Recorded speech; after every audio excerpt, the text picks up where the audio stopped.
Welcome to This Explainer. Today, we're unpacking a story that sits right at the intersection of urban legend, media hysteria, and human psychology. It's a completely wild ride into a nationwide panic sparked by a cheap 1950s painting. So let's get right into it. We're starting right in the middle of the ashes. Picture this. Your house burns to the ground. The destruction is just absolute. But as you sift through the rubble, you find a single, innocent portrait that was hanging on your wall, and it's completely untouched by the flames. Now imagine that exact same impossible scenario happening not just once, but dozens of times across an entire country. Section 1, The Blazing Mystery. 50 fires, 1 surviving canvas. Okay, so let's dive into this phenomenon that absolutely terrified the UK back in the 1980s.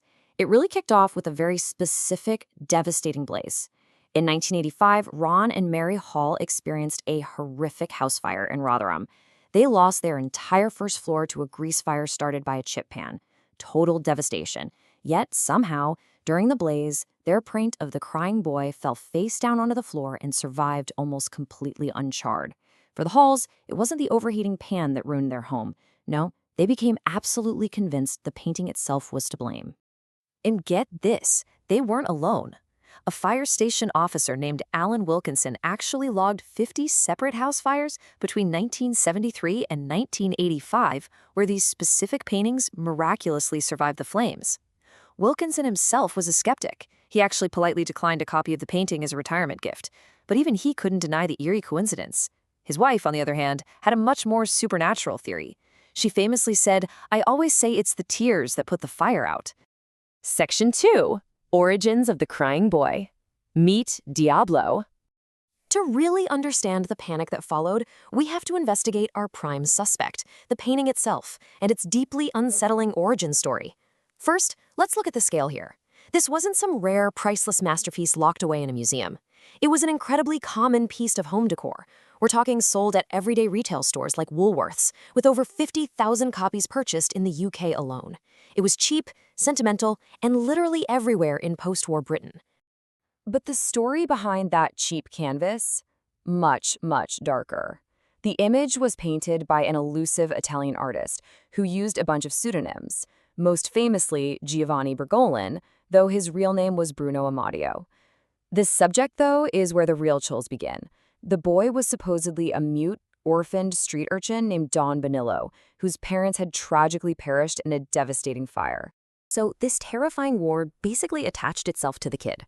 According to the legend, a Catholic priest actually warned the artist to stay away from the boy. Why? Well, the villagers had nicknamed him Diablo, the devil, because mysterious fires just seemed to follow him wherever he went. Amadio ignored the warning, adopted the boy anyway, and wouldn't you know it, shortly after, his own studio mysteriously burned down. The whole story culminates in a horrific, fiery car crash in 1976 on the outskirts of Barcelona, where the victim was identified as Don Bonil.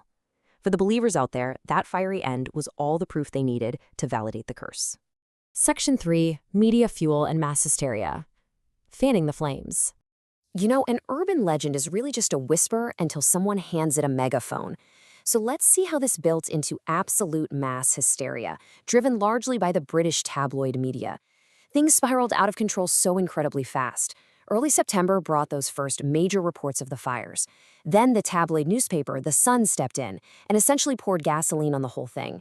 Throughout September and October, they started publishing highly sensationalized accounts of fires, injuries, and even supernatural stuff, like paintings allegedly swaying on walls. By late October, the mass panic was literally at its peak. I mean, just look at this. Fear-mongering headlines like "Blazing Curse of the Crying Boy Picture" really fueled the fire, pun intended. Once this was splashed across the front page, readers all over the country started blaming this mass-produced artwork for absolutely every misfortune in their lives. The fear was palpable, it was real, and it was spreading like wildfire. The sheer scale of this terror led to a staggering number. Terrified readers actually surrendered 2,500 copies of the painting straight to the Sun's offices. The editor eventually decided enough was enough. So on Halloween of 1985, under the direct supervision of the fire brigade, all 2,500 copies were destroyed in this massive, highly publicized bonfire near the River Thames. Basically, a modern-day witch hunt resolved with actual fire. Section 4. Debunking the Cursed Canvas, the Science of Survival. But as any good investigator knows, we have to look past the smoke and the supernatural claims and actually examine the hard scientific evidence. For years, the explanations were totally divided.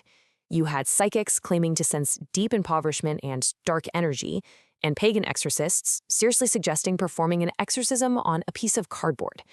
But then, in 2010, comedian Steve Punt and construction researcher Martin Shipp teamed up for a BBC Radio 4 investigation. They set out to literally burn the myth down. Okay, the mechanical reality of this is actually fascinating. Here's what happens. When a fire breaks out, the string mounting the painting to the wall quickly burns through. The painting then drops to the floor, landing face down. Because these specific prints were manufactured on high-density hardboard and heavily coated in a fire-retardant varnish, the back of the board takes the heat, while the face of the painting simply repels the fire, protected against the relatively cooler floor. To prove this once and for all, the building research establishment conducted a formal test. They exposed the painting directly to a 2-foot flame. And the result? Only minor damage. The cold hard facts prove that the survival of these canvases wasn't demonic magic at all. It was just mid-century manufacturing techniques doing their job exceptionally well. Section 5. The Psychology of a Curse. Why we want to believe. All right, so we've cracked the physical case. The science is totally solid, but we still need to understand the psychological mystery here. Why on earth did an entire nation buy into this curse with such fervor? Well, a huge part of the answer lies right here: confirmation bias. Once the tabloids planted the idea of a curse in the public's mind, human psychology just took the wheel. Victims of house fires hyper-focused on the eerie sight of this one intact painting. And in doing so, they completely ignored the perfectly rational causes of the fires. An overheating chip pan, discarded cigarettes, faulty wiring. They simply saw what they were primed to see. And the Crying Boy taps into a much broader cultural fascination we have with haunted artworks. Just look at this list. From Bill Stoneham's deeply unsettling The Hands Resist Him to the exam-failing dread of Man Proposes, God Disposes, all the way to Juan Luna's supposedly tragic Portrait of a Lady. We routinely project our deepest vulnerabilities, our grief, and our fears onto emotionally charged images. At the end of the day, we are the ones giving the art its power. Which brings us to our final thought for this explainer. The true power of the Crying Boy wasn't in the paint, it wasn't in the varnish, and it wasn't in the canvas. The power resided entirely in the minds of those who looked at it. So if a mass-produced portrait from Woolworth's can convince an entire nation it holds dark power, what everyday objects around you are you secretly projecting your own fears onto? Thanks for joining me on this deep dive, and remember to always keep questioning what you see.